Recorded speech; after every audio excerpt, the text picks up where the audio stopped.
بہت سارے احباب نے سیالکوٹ واقعے پر مجھ سے رائے پوچھی ہے کہ مفتی صاحب آپ کی کیا رائے ہے، کیا یہ اسلام کے مطابق ہے؟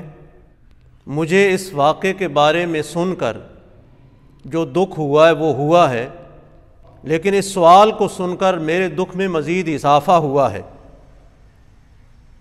سیالکوٹ کا واقعہ بلکہ اس طرح کے جتنے بھی واقعات ہیں وہ ظلم ہے، زیادتی ہے، بربریت ہے، بلکہ لا دینی ہے۔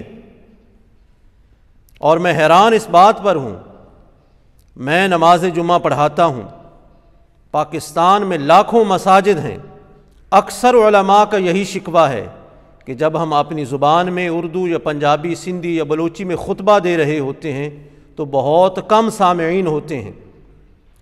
ہم اس خطبے میں دین سکھاتے ہیں، اللہ اور اس کے رسول کی باتیں بتاتے ہیں، قرآن و سنت بیان کرتے ہیں، سننے والوں کی تعداد نہ ہونے کے برابر ہوتی ہے۔ اور جب اس طرح کا کوئی واقعہ ہوتا ہے تو نوجوان نسل ایسے نکل آتی ہے جیسے کسی نے بھیڑوں کے چھتے پر پتھر مار دیا ہو، مکھیوں کی طرح بھن بھناتے ہوئے نکل آتے ہیں اور جذباتی نعرے لگا کر ایک دوسرے کو مشتعل کرتے ہیں۔ میرا سوال یہ ہے کہ یہ لوگ دین کس سے سیکھ رہے ہیں؟ پاکستان کے 95% علماء کا شکوہ یہ ہے کہ نوجوان تو نوجوان، بوڑھے بھی ہمیں ٹائم نہیں دیتے۔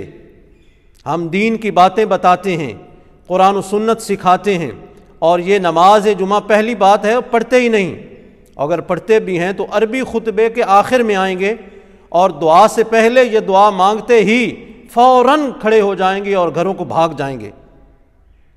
تو یہ دین کہاں سے سیکھ رہے ہیں؟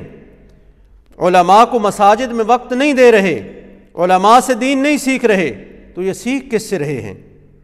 حکومت وقت کی ذمہ داری ہے کہ ان کی دینی تعلیم و تربیت کے لیے ان کو پابند کیا جائے کہ علماء کو وقت دیں۔ جب یہ علماء کو وقت دیں گے تو پھر انہیں وہ سکھائیں گے دین کیا ہے، حب رسول کیا ہے، اہل بیت اور صحابہ کی محبت اور عظمت کیا ہے، اور ان کے تقاضے کیا ہیں۔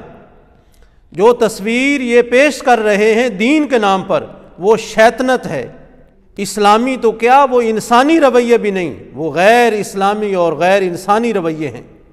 دین تو ہمیں عفو، درگزر، تحمل، بردباری کا سبق دیتا ہے۔ اور اگر کہیں حقیقتاً ایسا واقعہ ہو جس میں گستاخی رسول کا پہلو نکلتا ہو تو ہماری ذمہ داری یہ ہے کہ ہم انتظامیہ کو مطلع کریں، اس کے خلاف قانونی چارہ جوئی کریں۔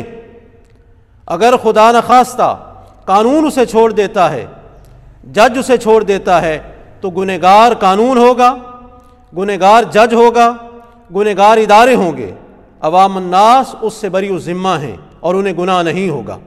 اس لیے میں نوجوانوں سے بھی التماس کرتا ہوں کہ خدا کے لیے دین سیکھیں، مستند علماء کو وقت دیں اور ان سے دین سیکھیں۔